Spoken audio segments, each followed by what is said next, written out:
오늘 바깥에서 보셨듯이 교회 간판에 이렇게 서 있어요. 참 하나님의 오묘한 역사가 참 나타나는 것이, 원래 이제 간판을 하나 제작을 했는데 700불을 주고요.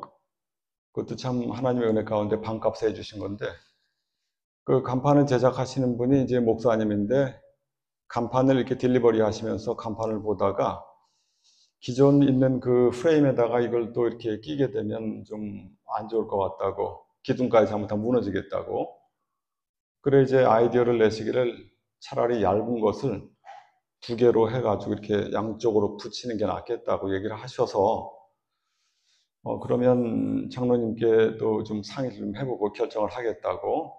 그래서 아무튼 간에 그것은 800불에 이제 설치까지 해주시는 거로 아무튼 얘기를 해놓고, 지난 주일날 이제 목사님하고 김영일 장로님하고 얘기를 해서 결정을 했어요. 그래서 800불을 더 들여서 얇게 만들어서 기존에 있는 거에 이렇게 양쪽으로 붙이는 거로 그렇게 이제 결정을 하고, 이제 오 목사님이 이제 돌아가셔서 전화를 할 예정이었어요.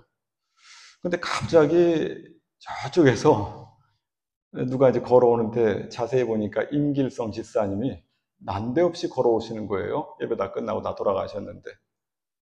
그래서 이제 간판을 2차 저 해가지고 하나를 더 오도하게 생겼다. 그러니까 이제 간판이 앞에 있는 데까지 나가서 이렇게 보시더니 그렇게 하면 안 된다고. 간판 프레임도 지금 약하고 하니까 아예 그냥 본인이 만들어주겠다고. 나무만 2x4로 해가지고 14개 정도만 사다 주면 본인이 만들겠노라 얘기를 하시는 거예요. 그래서 제가 이제 어젠가 그 나무로 살려고 했는데 저도 이제 좀 바빠가지고 제가 도와드리지를 못하니까 다음 주 정도 하면 어떻게 했냐고 하고 났는데 다 만들어져 있는 거예요. 그래서 참 800불 더 들여가지고 하려고 했는데 80불 들여가지고 멋지게 이렇게 만들어 놨어요. 그 순간에 임길성 집사님이 나타나지 않았다고 한다면 그저 정해진 대로 그 800불 더 들여가지고 이렇게 했을 거고, 그렇게 하면 이게 뭐 세포도주는 세포도주에 담는 법인데 이거 낡은 거에다가 거기다 새로운 간판을 붙여놓으면 그것도 좀 이상하잖아요. 근데 하나님께서 간섭으로 하셔가지고 하필 임길성 집사님이 그 순간에 나타나서 그렇게 멋지게 일이 진행이 된 걸 보면서, 야, 참 하나님의 이 역사가 이렇게 세심하구나, 그러한 생각을, 이 조그만 교회지만 우리 집이 앞서서 하나님 집이니까 하나님께서 야, 간판 내 집인데 그렇게 하면 되겠어? 해가지고 임길성 집사님 제가 지난 3년 동안에 그 시간에 나타난 거 처음 봐요. 그 다음 주에만 나타났어도 그런 일이 없었을 거예요. 다 만들어 놨으니까. 어떻게 오라마라 한 적도 없는데 어떻게 그 시간에 딱 나타나냔 말이에요. 하나님께서 감동하신 거죠. 그리고 제 마음이 참 흐뭇해가지고 하나님께 이제 감사를 드리고 잠을 어제 잤는데 새벽녘에 제가 꿈을 하나 꿨어요. 이 간판이 바로 교회 앞에 서 있잖아요. 근데 홍 목사님이신지 홍 목사님 같은데 어떤 분이 간판을 부셔버렸어요. 간판이 이렇게 있으면 간판 프레임이 있잖아요. 이 다리 부분을 부셔버리고 간판만 남아있는 거예요. 아침에 제가 일어나서 기도를 하면서 왜 이 간판이 이렇게 또 홍 목사님이 나타나서 간판을 다 부셔버리나, 이런 생각을 제가 곰곰이 하면서 간판을 만들어 놨지만 당장 갖다 놓으면 안 되겠구나, 이런 생각을 하게 되었습니다. 어차피 저 바깥에 있는 간판도 치워야 되니까 지금부터 한 2주든 3주든 좀 후에, 지금 당장 갖다 놓지 말고, 저희가 이 꿈이라는 게 저 개인적으로도 봐도 꿈을 꿨다고 신봉할 필요는 없어요. 하지만 꿈을 무시해도 안 돼요. 성경에 늘 하나님께서 하나님의 사람들에게 역사하시게 될 때는 꿈, 환상, 계시, 음성, 또 여러 사람, 어떤 환경, 이런 것 통해서 역사하신단 말이에요. 그러니까 하필 간판을 만든 그날, 그 저녁, 그 새벽에 그 꿈을 꿨으니 저 입장에서는 이제 그런 생각을 하면서 지금 갖다 놓는 것보다는 한 2주, 3주 혹은 한 달이든 간에 하나님께 기도하면서 갖다 놔야겠다, 이런 생각을 아침에 제가 하게 되었습니다. 이러나 저러나 우리 교회가 아무것도 아닌 것 같아도 하나님의 눈이 이렇게 우리 교회를 살펴보고 계시니 여기에 나와서 예배를 드리는 모든 분들은 복을 받은 분들임이 100%, 200% 확실합니다. 수백만 명이 모여 앉아 있다고 하더라도 뭐 폼이 나고 기분이 좋고 친교가 될지는 몰라도 그러한 곳이 나의 신앙하고는 1%, 0.0001%도 상관이 없어요. 오히려 적은 곳, 성경의 역사가 오히려 적고 소외받고 이런 곳에서 주님이 오셨으며 주님의 역사는 지금도 이어지고 있는 것입니다. 저는 이런 걸 생각할 때 우리 교회가 얼마나 좋은지 모르겠어요.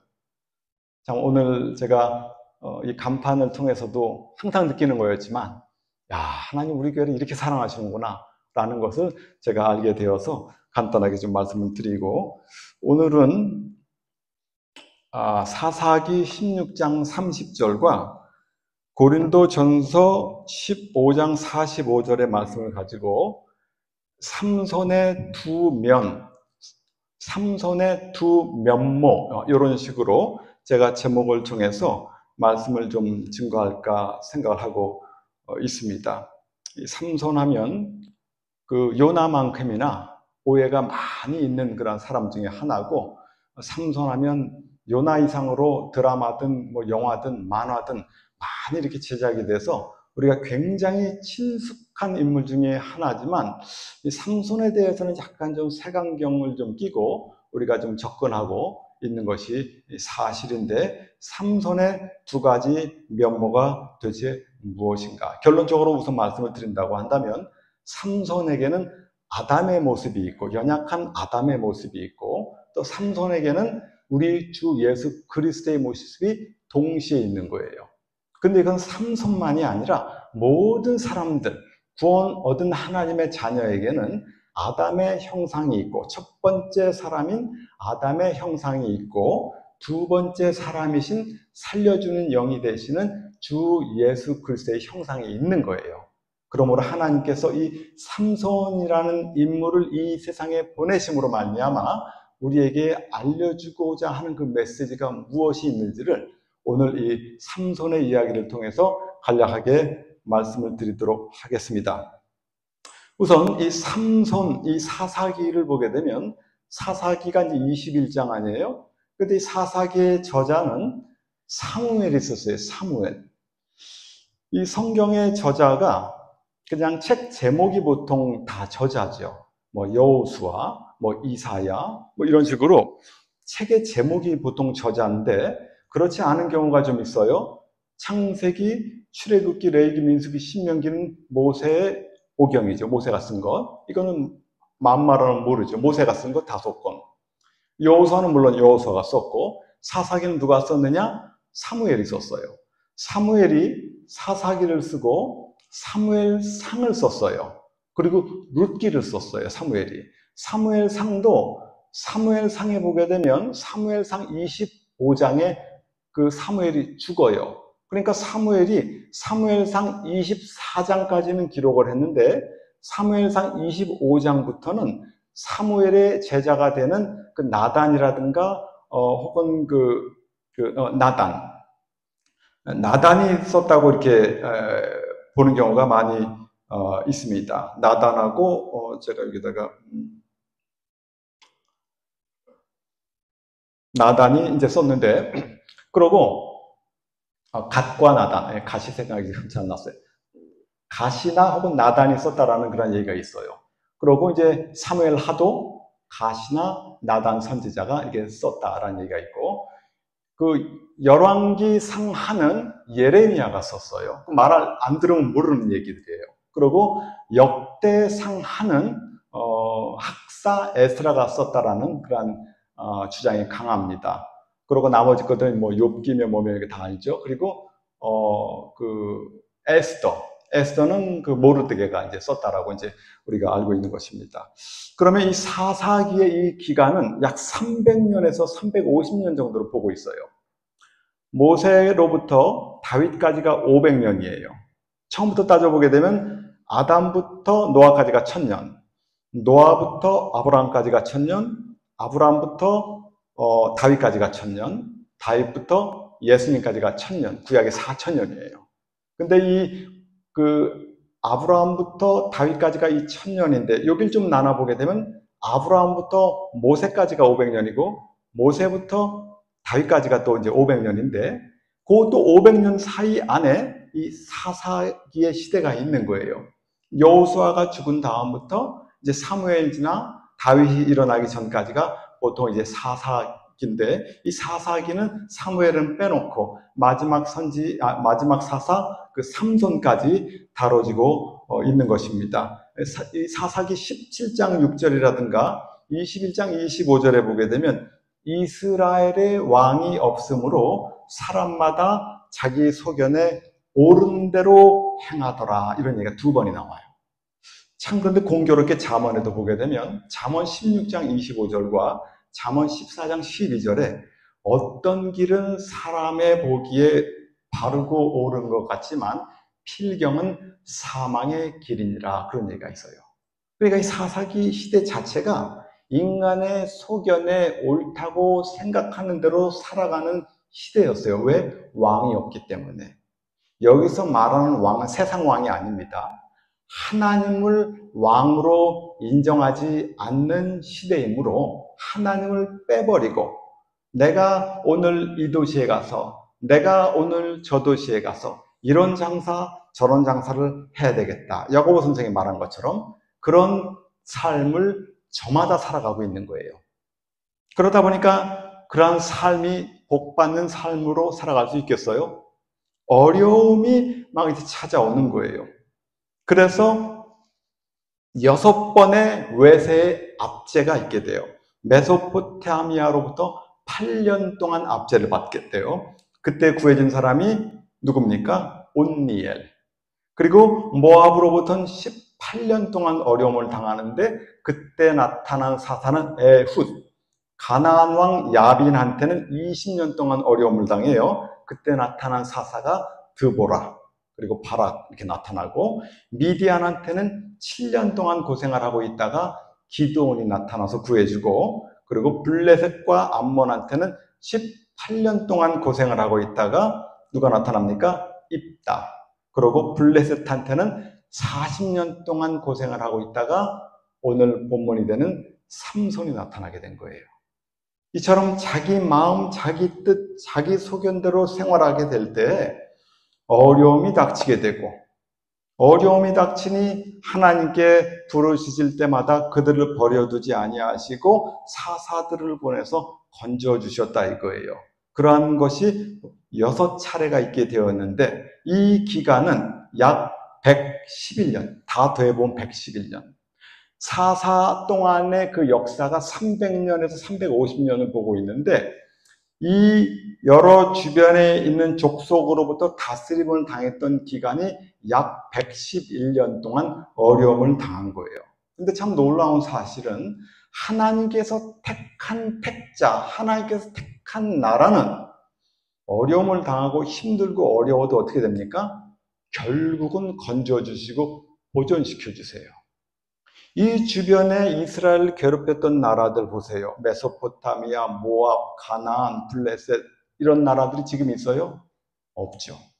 하지만 이스라엘은 이전에 애굽으로부터 어려움을 당했고, 이런 여러 족속으로부터 어려움을 당했고, 그 후에도 바벨론, 메데, 페르시아, 헬라, 로마, 이 쟁쟁한 나라들한테 어려움을 당했어요. 하지만 이러한 잘 나가던 모든 그런 민족들은 지금 다 없어졌어도 이스라엘만큼은 지금도 있는 거예요. 이것이 바로 무엇입니까? 하나님께서 택하심을 입은 나라든 하나님으로부터 택하심을 입은 개인이든 간에 결국은 하나님께서 보호하시고 인도하셔서, 때로는 매로 때리기도 하지만 매로 때렸다고 죽도록 때리는 부모가 어디 있겠어요?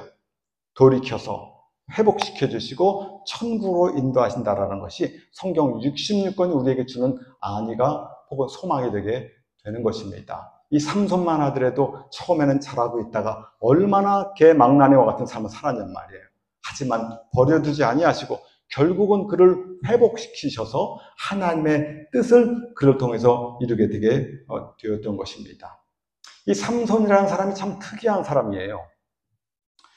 이 신구약간에 하나님께서 태어나기 전에 그 인물에 대해서 이렇게 선명한 인물들이 많지 않아요.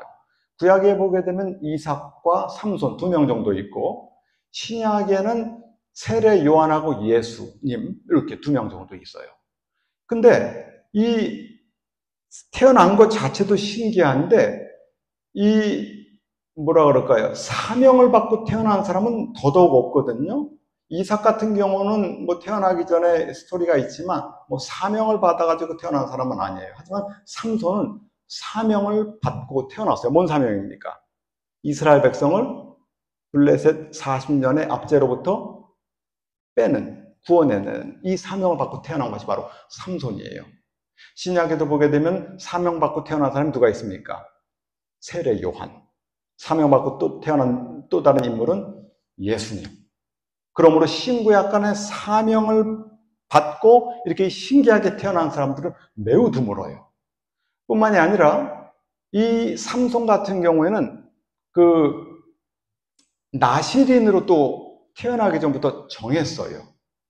성경에 보게 되면 나실인으로 정해진 사람이 이 삼손하고 사무엘, 구약에, 신약에는 세례 요한, 신구약 통틀어가지고 3명밖에 없는 거예요. 그러니까 이 모든 캐리고리별에 삼손은 다 들어가요. 이렇게 태어난 것도 참 신기하게 태어나고 사명을 받고 태어나기도 하는 이러한 참 역사가 이 삼손에게 있는 것입니다.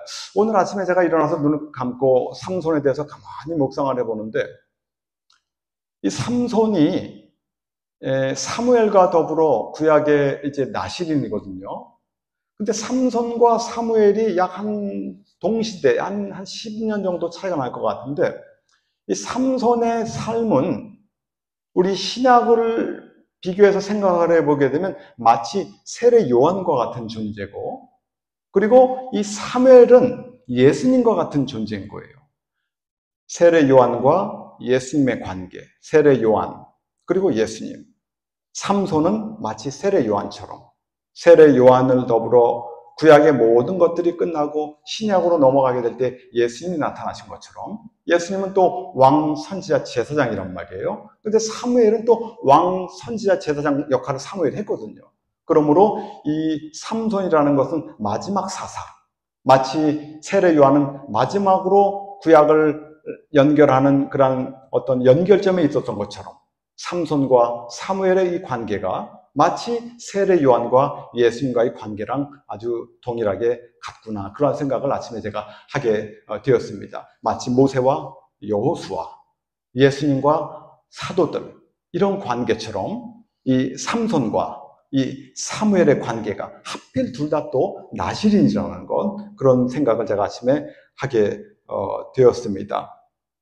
이 사사기가 총 21장인데 21장 중에서 무려 4장을 삼손에 대해서 얘기를 했어요. 사사가 12명이 나오죠. 온니엘, 에훗, 삼갈, 드보라, 기드온, 돌라, 야일, 입다, 입산, 엘론, 압돈, 삼손 해가지고 12명이에요. 예수님의 제자들도 12명이 있었던 것처럼 이 사사들도 12명이 있었는데, 하필 이 삼손에 대한 얘기가 무려 4장에 걸쳐서 나오고 있어요. 그 얘기는 사사기에 중요한 내용이 많이 있겠지만 이 삼손을 통해서 오고 오는 시대에 알리려고 하는 하나님의 큰 뜻이 있다, 이 말이죠. 이 사사기에 또 나타나는 또 특별한 얘기 중에 하나가 뭐냐면, 하나님의 신이 임하는 장면이 7번이 나와요. 참 신기하죠? 5번도 아니고 8번도 아니고 꼭 7번, 완전수 7번이 나오는데, 그걸 참고로 제가 말씀을 드리면 사사기 3장 10절에 온니엘한테 한번 나타나요. 6장 34절에 기드온한테 한번 나타나고, 11장 29절에 입다한테 한번 나타나고, 13장 25절, 14장 6절, 14장 19절, 15장 14절에 삼손한테는 4번이 나타나요. 이마만큼 삼손에게는 하나님의 신, 성령의 역사가 굉장히 강하게 나타나게 되었습니다. 참 신기한 인물이에요. 그럼에도 불구하고 타락을 했을 말이에요. 근데 이 삼손이라는 사람을 살펴보게 되면 우리 예수님하고 좀 비슷한 장면이 또 한편으로 있는 게 뭐가 있냐면, 이 삼손이 블레셋 족속에서 이스라엘 백성을 구원했는데 40년 동안 블레셋 족속의 다툼을 받고 있던 그 이스라엘 사람들을 이 삼손이 구해낸 거예요. 이것은 마치 온 인류가 4,000년 동안 이 죄악 가운데 있었고 죄 마귀의 다툼을 받고 있었지만 4,000년 후에 예수님께서 나타나셔서 온 인류를 죄악 가운데 건져낸 것과 같은 그런 모양이 그 안에 모형으로 잠겨 있는 것입니다. 자, 그러면 이 삼손 오늘 13장부터 한번 잠깐 좀 보셔야 돼요. 삼손 13장 아까 좀 펴놓으셨나요? 사사기 13장. 자, 사사기를 좀 보면 사사기 13장부터 제가 잠깐 좀 말씀을 드리겠습니다. 신명기, 여호수아, 사사기 13장. 자, 사사기를 잠깐 분해드리면 사사기 13장은 뭡니까?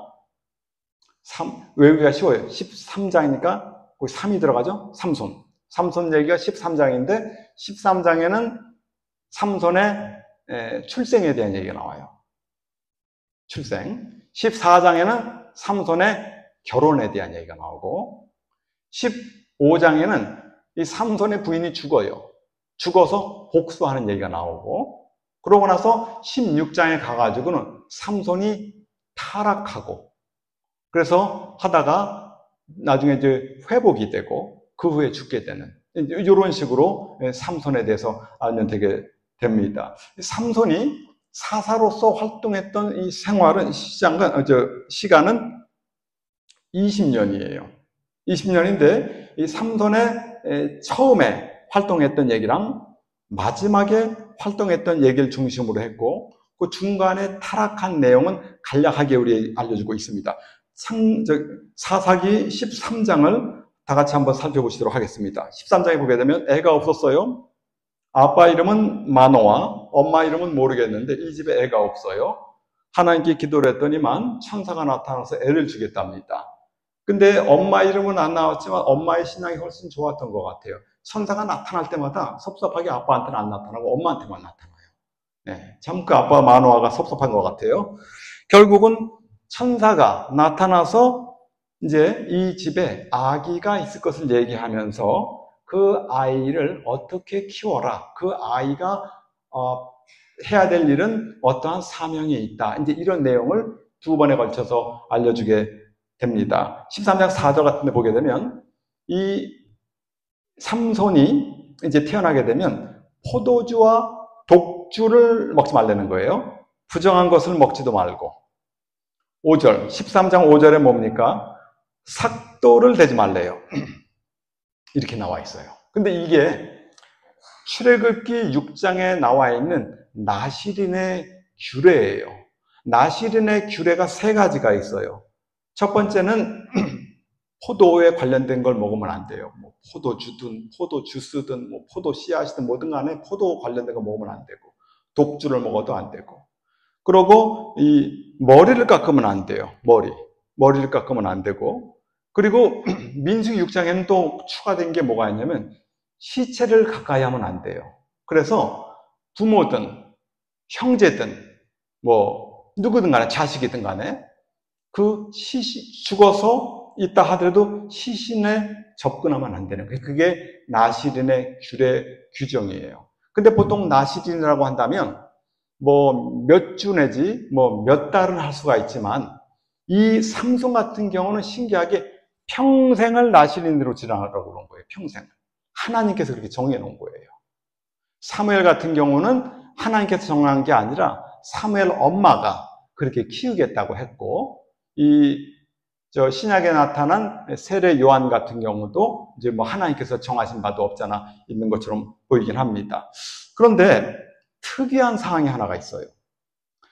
민수기 6장에는 나시린의 규례가 포도주 먹으면 안 되고 그러고 나서 머리에다가 삭도를 대면 안 되고 시체를 가까이 하지 말라고 했는데 이 13장에는 천사가 그 얘기를 뺐어요. 시체를 가까이 하지 말라는 얘기를 빼버렸어요. 그리고 나중에 14장 같은 데 보게 되면 사자가 죽어서 거기서 이제 뭐 벌들이 있고 뭐 꿀이 막 있고 한데 거기서 이제 꿀을 먹고 사자를 만진 거에 대해서 수많은, 제가 볼 땐 100이면 100명 다 그렇게 얘기를 해요.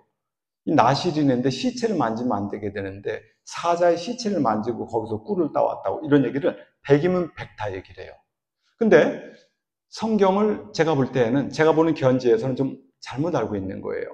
나실인의 규례가 뭐 포도주를 먹으면 안 되고 머리에 삭도를 대면 안 되고 시체를 만지면 안 된다라는 규례가 있지만 시체를 만지면 안 된다는 이 규례가 삼손에게는 예외 상황으로 적용이 되는 거예요. 생각해 보세요. 삼손의 사명이 블레셋 사람의 손에서 이스라엘을 구원해야 된다는데 그 얘기는 뭡니까? 블레셋 사람하고 싸워야 되잖아요. 싸워서 죽여야 돼요. 싸워서 죽이면 시체를 만집니까? 안 만집니까? 만지죠. 그러면 시체를 만지지 말라는 나실인의 그런 규례를 삼손이 지켜야 된다고 한다면 하나님의 사명을 감당할 수가 없는 거예요. 그러므로 나실인의 규례가 있었지만 삼손이 그것을 어긴 것이 아니라 하나님의 섭리 가운데 나실인의 규례 중에서 시체를 만질 수 있는 것은 어떻게 됐다? 허용했다. 마치 이런 거예요. 예수님께서도 안식일을 지키지 않았다라는 이유로 막 비난을 받는데 예수님께서 안식일을 지켰지만 어떤 때는 병자들을 고치기 위해서 안식일을 어긴 적이 있단 말이에요. 제자들 배가 고프니까 벼이삭을 막 먹었잖아요. 제 안식일을 안 지킨다고 난리를 쳤지만 제사가 긍휼이 제사보다 나은 것 아니겠느냐, 뭐 이런 식으로 말씀하시면서 어쩔 때는 안식일을 범했다고 할 수 없는 것이다 라고 하실 때가 있었다 이 말이에요. 그리고 민수기에도 보게 되면 민수기 9장 10절 같은 데 보게 되면 이런 일이 있어요. 그 이스라엘 백성들이 1월 14일이면 유월절을 지켜야 되는데 어떤 사람들이 시체를 가까이 하는 통에 몸이 부정해져가지고 유월절을 못 지키게 된 거예요.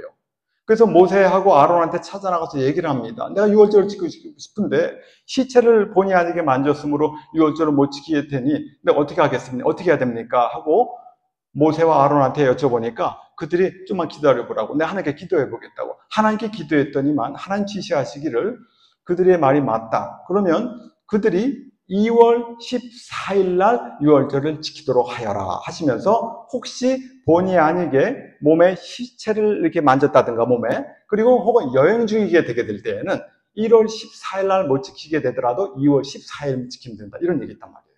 그러므로 이 성경에 하나님께서 뭐 이거 아니면 안 돼 이렇게 하신 경우가 많이 있을지라도 예외 조항이 있었다는 것. 그러므로 이 삼손이 시체를 만지면 안 되는 나실인의 규례가 엄연히 민수기 6장에 있었을지라도 삼손에게는 그 사항이 예외로 적용된다는 걸 아셔야 돼요. 근데 수많은 뭐 신학자들 뭐든 간에 100이면 100 다 이거 삼손이 말이야 나실인인데 시체를 만졌어, 하나님 말씀 막 어겼어, 이렇게 가르친단 말이에요. 그게 아니에요. 이 문장만을 바라보게 되면 그렇게 하는 것인데 그것이 성경의 구약과 신약의 모든 것을 살펴보게 되어지게 된즉 그게 아니고 오히려 삼손에게는 그 사항이 면제가 되었다는 것을 아시는 것이 바른 진리를 안다 하게 될 것입니다. 아무튼 간에 이 나실이라는 것은 하나님께만 받침이 된 사람이에요. 특히 중요한 것이 무엇이 있느냐? 머리에 삭도를 대면 안 돼요. 머리를 깎으면 안 된다는 거예요. 그러니까 이것도 사람들이 약간 좀 오해하는 장면이 뭐가 있냐면 머리를 깎지 말라고 한 이유는 머리에 하나님의 영광이 있기 때문이다 하면서 이제 얘기를 해요, 사람들이. 그리고 이제 고전 11장에 보게 되면 머리 깎고 안 깎고 하는 문제가 나오거든요. 고전 11장에 보게 되면 우리가 알다시피 남자의 머리는 예수요, 여자의 머리는 남자요, 그리스도의 머리는 하나님입니다. 이렇게 바울이 얘기를 해요.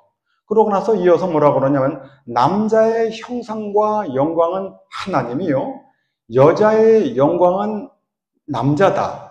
그러므로 남자는 그 머리가 바로 하나님의 영광이고 형상일진데 머리를 깎아서 머리를 덮으면 되겠느냐? 덮으면 안 된다. 긴 머리가 있으면 안 된다. 여자는 그런데 오히려 그 머리를 덮든지 머리를 길게 하든지. 예. 그리고 이렇게 이제 얘기를 한단 말이에요. 이게 상당히 헷갈리는 얘기인데, 그럼 이게 무슨 말이냐? 여기서 말하는 것은 교회 안이든 어디든 간에 하나님의 영광만 드러나야 되는 거예요. 그러므로 남자의 머리를 가리우면 안 된다는 것은 하나님의 영광이 나타나기 때문에 가리우면 안 되고, 여자의 영광이 되는 그 남자의 머리는 여자의 머리를 가려야 되는 이유는 뭐냐? 남자의 영광은 가려져야 되기 때문에 하나님의 영광만 드러나야지 남자의 영광이 드러나면 안 되는 거예요. 그래서 남자는 그 머리가 되는 하나님의 영광을 드러나게 하기 위해서 머리를 가리면 안 되고, 여자는 오히려 그 머리를 가림으로써 남자의 영광, 사람 되는 남자의 영광이 가려지게 되므로 하나님의 영광만 드러나게 되는, 그러므로 이것이 교회 안에서는 뭐예요? 질서라는 거예요. 그 당시에 풍습도 있지만 그 풍습을 들여와서 하나님의 영광만 드러낸다, 이런 그런 얘기 하고 있는 거예요. 그러므로 본성도 말하지 않느냐? 남자가 긴 머리가 있게 되면 부끄럽지 않겠느냐? 하지만 여자는 오히려 머리가 짧으면 부끄러운 것이고 여자는 오히려 머리가 길어야 되는 거 아니겠느냐? 얘기를 한단 말이에요. 이 고전 11장에 있는 내용을 끌어다가 이 나시린의 규례를 설명하면 그거 잘못되는 거예요. 이 두 캐리고리는 틀린 캐리고리예요. 그럼 나시린에서 나오는 이 머리를 깎지 말라는 그 의미는 무엇이냐? 이 머리를 깎는다는 것은 인위적인 뜻이 있어요. 머리를 잘라가지고 내가 뭐 멋지게 만들고 머리를 뭐 이렇게 뭐 다듬고 그러는 거잖아요. 인위적인 걸 하지 말라는 거예요. 하나님 아버지 앞에서 인위적인 거 하지 말고 네 있는 그 모습 그대로 하나님께 나오라는 얘기예요. 그래서 이런 얘기를 우리 예수님께서 뭐라고 그러냐면 마태복음 6장 같은 데 보면 이런 얘기들 해요. 이런 얘기도 해요. 솔로몬의 모든 영광으로 입은 옷들도 이 들에 피는 이 들꽃만 하나 하지 못했느니라. 들꽃은 사람들이 손도 안 대는 거예요. 하나님의 작품이에요. 솔로몬이 그렇게 멋들어지게 자기가 뭐 심혈을 기울여서 만들어 놓은 옷일지라도 뭡니까? 인위적인 거예요. 인위적인 것은 하나님의 만들어 놓은 그 현찮은 들것만도 못하다는 거예요. 그러므로 하나님 앞에 나아가게 되는 그 어떤 나신이 되게 될 때에는 머리를 깎아가지고 인위적인 거 하지 말고 있는 모습 그대로 나오게 되면 되는 것이다. 이런 얘기가 그 안에 있게 되게 되는 것입니다. 그럼 나중에 하나님 앞에 뭐 제사를 드리게 될 때 단도 막 이렇게 막 정으로 쪼고 뭐 이런 거 못하게 했단 말이에요. 자, 그러면 13장에 이렇게 삼손이 태어나게 되는 과정 속에서 나시린으로서, 그러므로 블레셋을 이스라엘로부터 건져내는 그러한 일을 이제 사명을 받고 태어나게 된 것이 바로 이 13장에 있는 내용, 주된 내용입니다. 그렇게 하시면 되겠어요. 자, 그리고 14장에 뭔 일이 있는가? 14장에는 이제 이 삼손이 결혼을 합니다. 14장 1절에 보게 되면 삼손이 딥나에 내려가서 거기서 블레셋 딸 중 한 여자를 봤대요. 근데 그 전에 13장 25절에 소라와 에스다골 사이 마하네단에서 여호와의 신이 비로소 그에게 감동하기 시작했다. 이때가 몇 살일까? 성경 안 나왔으니까 모르죠. 제가 보는데 한 30세 정도 됐을 것 같아요. 다윗도 30세, 예수님도 30세, 요셉도 30세, 제사장의 나이가 30세. 하지만 사람들은 약 20세로 보고 있는데 제가 보기에는 30세가 더 맞을 것 같아요. 30세가 이르게 되면 비로소 이 삼손에게 하나님의 영이 감동하기 시작했습니다. 근데 14장에 보게 되면 블레셋 딸 중 한 여자를 보고 여기서 이 봤다라는 것은 마음이 끌리게 되는, 그냥 한눈에 뿅 간 거예요. 한눈에 그냥 반해버린 거예요. 이 여자를 보고. 그래서 이제 엄마 아빠를 쫄라가지고 내가 이 여자랑 결혼하겠다 이렇게 나오는 거예요. 그랬더니 이 엄마 아빠가 야, 유대인의 여자들도 많은데 왜 이방 사람하고 결혼하느냐? 네가 보통 사람이 아니라 하나님으로부터 선택을 받아 온 이스라엘 백성을 이렇게 건져내야 될 일을 할 인물인데 본의 안 되게 어떻게 이방 사람하고 결혼한단 말이야? 안 돼 막 이랬지만 삼손이 계속 우기는 건데, 근데 여기 보게 되면 4절에 보게 되면 14장 4절에 보게 되면 이 일이 여호와께로서 나온 것인 줄을 그 부모가 알지 못했다는 거예요. 그래서 결국은 이 삼손이 이 여자랑 결혼하기 위해서 이 집에 이제 찾아가다가 그 유명한 그 사자 얘기가 나오죠. 가고 있는데 갑자기 새끼 조그만 사자, 조그만 사자는 아니지. 아무튼 사자가 뛰어나와가지고 삼손을 갖다 해치려고 하는 거예요. 그때 삼손이 하나님의 여호와의 신에 크게 또 감동해가지고 이 사자를 갖다가 염소 새끼 찢는 것처럼 그냥 찢어 죽여버린 거예요. 놀라운 일이죠. 사자를 갖다가 찢어 죽였어요. 얼마나 기운이 센지. 근데 이 사자가 왜 이 순간 이때 나오냔 말이에요. 분명히 14장 4절에 보게 되면 여호와로 말미암아 하는 어떠한 일을 하려고 하는 그 순간, 그때 사자가 뛰어났다라는 것. 뭐겠어요? 사탄 마귀가 삼손이 하려고 하는 일을 방해하는 거예요. 그렇지만 여호와의 신에 감동을 해가지고 그 사자를 이제 찢어서 죽였죠. 그러고 나서 나중에 다시 이제 여기 보세요. 8절에 얼마 후에 삼손이 그 여자를 이제 취하려고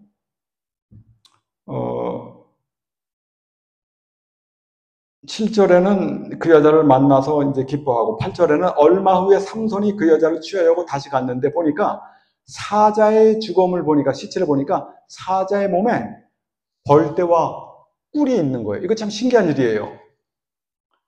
이게 무슨 사자가 죽었는데 파리떼가 아니라 벌떼가 있다는 거예요. 이런 일이 있을 수는 없어요. 파리떼가 있다고 하면 얘가 가요. 파리떼가. 근데 우리가 알다시피 벌은 깨끗한 곤충이거든요. 이 벌이 벌집을 만들 때 짐승 시체에다가 만드는 일이 없어요. 그거는 파리가 끼지, 구더기가 끼지. 어디 나무라든가 처마라든가 이런 데다가 벌집을 만들지 사자 이 시체에다가 벌집을 만들지 않단 말이에요. 놀라운 기적이에요. 그러면 이 정황을 살펴보게 되면 날이 습하다 보니까 이 사자가 바짝 말랐던 것 같아요. 죽은 다음에 습기가 다 없어져서 그냥 바짝 말라버린 거예요. 그러니까 꽤나 그래도 좀 깨끗한 나무토막 같이 된 거죠. 그러니까 거기다가 이 벌이 와가지고 벌집을 만들어 놓은 거예요. 그 삼손이 보니까 신기하거든요. 자기도 생전 본 적이 없고. 그래서 이제 꿀을 먹고 이제 엄마 아빠한테도 그걸 좀 줬는데, 그러고 나서 이제 결혼식을 이제 하게 됩니다.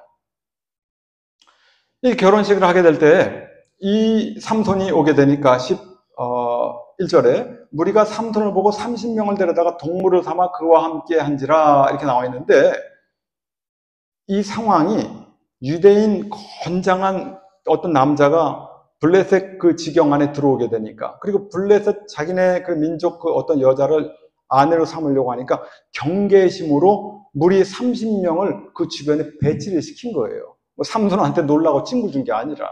왜냐하면 나중에 이 30명이 이 여자 아버지를 막 죽이려고 협박을 하기도 하고 막 그런 일이 있거든요. 친구면 그러겠어요? 이게 상황이 그런 상황이에요. 이제 그걸 모르고 이제 아무튼 이제 지내고 있다가 몇 날 며칠 지내다가 갑자기 삼손이 수수께끼를 하나 해요. 이것도 참 신기해요. 근데 수수께끼가 뭐냐면 여기 보세요. 수수께끼의 내용이 먹는 자에게서 먹는 것이 나오고 강한 자에게서 단 것이 나왔다. 이게 뭐냐 이렇게 물어본 거예요. 그걸 어떻게 맞춥니까 사실. 먹는 자에게서 먹는 것이 나오고 강한 자에게서 단 것이 나왔다. 근데 이걸 가만히 묵상을 해보게 되면 같은 말을 두 번 한 거예요. 먹는 자에게서 먹는 게 나왔다는 그 앞에 먹는 자가 뭐예요? 사자를 말하는 거예요. 먹는 자에게서 먹는 게 나왔어요. 이걸 풀어가지고 그 다음 말하는 강한 사자에게서는 단 게 나왔대요. 강한 자에게서는 단 게 나왔다는 거예요. 이게 뭐냐는 거예요. 그러니까 먹는 자에게서 먹는 것이 나오고 강한 자에게서 단 게 나왔는데 이게 뭐냐 이렇게 물어본 거예요. 그랬더니만 이 사람들이 이걸 알 턱이 있나요? 알 수가 없죠. 그래 이제 이 여자를 갖다가 삼손의 아내가 되는 여자를 꼬드겨가지고 이제 답을 알아낸 거예요. 7일째 될 때. 그랬더니 답이 뭡니까? 답이 참 신기하죠. 무엇이 꿀보다 달겠으며 무엇이 사자보다 강하겠느냐? 답이 뭡니까 그럼? 꿀과 사자예요, 답이. 근데 이걸 답이 꿀과 사자야 이렇게 얘기를 안 하고 삼손이 신기하게도 무엇이 꿀보다 달겠으며 무엇이 사자보다 강하겠느냐 이렇게 얘기를 했어요. 이 문장이 참 희한한 문장이에요. 이 사사기를 사무엘이 썼는데 오고 오는 시대에 그 수수께끼에 대한 답을 들으면 사람이 뭔 생각을 하겠어요? 근데 참 이런 생각을 안 하는 것 같아요. 사람들이 이렇게 말하는 사람이 없더라고요. 저만 그렇게 생각하는 것 같아요, 보니까. 무엇이 꿀보다 달겠는가? 생각나는 거 없어요? 하나님의 말씀. 시편의 119편, 시편의 19편에 보게 되면 하나님의 말씀은 꿀보다, 송이꿀보다 답니다. 막 그러잖아요. 무엇이 꿀보다 달겠는가? 하나님의 말씀. 무엇이 사자보다 강하겠는가? 하나님. 이걸 우리에게 알려주는 거예요, 사무엘이. 이 문장을 통해서. 하나님께서 괜히 사자가 나타나서 뭐 거기서 무슨 꿀이 나오고 뭐 이런 게 아니라 하나님께서 이런 모든 세팅을 그렇게 역사했다 이 말이에요. 그래서 이걸 읽게 되면 답을 그냥 뭐 꿀과 사자 이렇게 말하지 않고 하필 이 삼손이 무엇이 꿀보다 달 것이며 무엇이 사자보다 강하겠느냐 뭐 그렇게 된 거죠. 결국은 못 맞히는 통에 삼손이 이제 겉옷과 속옷 30벌씩 이제 주게 됩니다. 가가지고 이제 블레셋 사람 30명을 뭐 다 죽여가지고 거기서 옷을 이제 갖다 준 거죠. 그러고 나서 이제 15장 같은 데 보게 되면 한 가지 참고로 여기서 또 어떤 사람들은 영예라고 해가지고 사자와 이 꿀 얘기에서 이런 얘기하는 걸 제가 들어봤어요. 사자가 죽는 가운데 거기서 꿀이 나오지 않았느냐? 그럼 사자의 어떤 그 예수가 어떻게 죽게 될 때 거기에서 복음이 나오는 거 아니겠냐? 이렇게 말하는 사람들이 잘못된 거예요. 거기서 사자는 예수가 아니에요. 사탄 마귀적인 거예요. 왜냐하면 이 여호와의 신의 능력을 봐서 죽여버렸으니까 삼손이. 그러고 말하기를 무엇이 사자보다 강하겠느냐 이런 얘기 했으니까 여기는 그 사자는 예수랑 상관이 없다라는 것. 영예라고 그냥 막 갖다 붙인 사람 있는데 그거 주의해야 됩니다. 15장에 넘어가면 이제 뭔 일이 있냐면 그 이제 삼손이 이것 때문에 화가 나가지고 자기 부인이 이제 그런 통에 화가 나가지고 아이고 죄송합니다. 벌써 12시가 넘었는데 천상 제가 15, 16장은 다음에 해야 되겠네요. 제가 이걸 다 끝내려고 그랬는데 자 그러면 제가 신이 나가지고 한참 하다 보니까 결론을 맺겠습니다. 자, 이 삼손은 일반 그런 사람들하고 틀리게 하나님의 사명을 받아가지고 태어난 거예요. 하지만 이 삼손이라는 사람은 중간에 좀 이렇게 허랑방탕한 일이 있었지만 그럼에도 불구하고 하나님께서 그를 다시 돌이키셔서 하나님의 사명을 감당하게 하였습니다. 13장에 삼손이 태어난 그 배경은 나실인으로서 지켜야 될 규례가 세 가지가 원래는 민수기 6장에 나와 있지만 이 삼손에게는 세 번째 규례, 시체를 가까이 하면 안 된다는 규례는 면제사항으로 되었다는 것, 그리고 14장에 가서 결혼식을 하는 과정 속에서 나타난 이 사자와 꿀에 대한 이 얘기를 통해서 우리 하나님께서 사무엘을 통해서 우리에게 알리고자 하는 바는 무엇이냐? 무엇이 꿀보다 단 것이냐? 바로 하나님 말씀이다. 무엇이 사자보다 강한 것이냐? 바로 하나님이다. 이런 것을 우리에게 알려주고 있는 것입니다. 다음번에 제가 한번 한 2주 정도 있다가 부득이 15, 16장은 그때 이제 해야 될 것 같습니다. 삼손의 두 면은 다시 첫 번째 면은 뭐예요? 아담의 모습. 두 번째 면은 예수님의 모습. 이거에 대한 얘기는 제가 차후에 드리도록 하겠습니다. 기도하고 마치겠습니다. 하나님의 은혜로 이 삼손을 통해서 알려주고자 하는 복음에 대해서 잠깐 상고해 봤습니다. 우리 주님께서 이 안에 숨겨있는 수많은 비밀들을 저희들에게 소상히 알려주시고 저희가 정말 이 말씀이 정말 이 세상에 꿀보다도 단 그 말씀 무엇이 사자보다 강할 것인가 바로 우리 주 예수 그리스도 하나님 우리가 이 일생을 살아가게 될 때 꿀보다 단 하나님의 말씀을 읽으며 사자보다 강한 그 하나님을 모시고 살아갈 수 있는 복되고 복된 인생으로 인도하여 주옵소서. 이 모든 말씀 예수님의 이름으로 기도하옵나이다. 아멘.